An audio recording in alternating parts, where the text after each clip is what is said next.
Hello, welcome guys. Today in this video, I'm going to show you how to disable laptop keyboard on Windows 10 PC or laptop. So guys, if you want to disable laptop keyboard on Windows 10 PC or laptop, so very easy. First click on Start, type here Device Manager.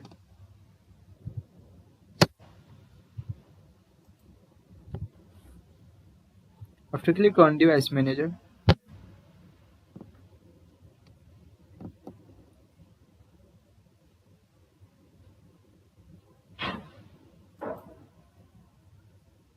and click on Keyboard.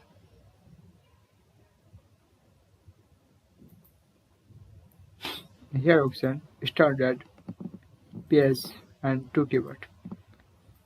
So guys, this is very simple and easy method if you want to disable laptop keyboard on Windows 10 PC or laptop. Thank you for watching this video. Please like, share and subscribe to my channel for latest update.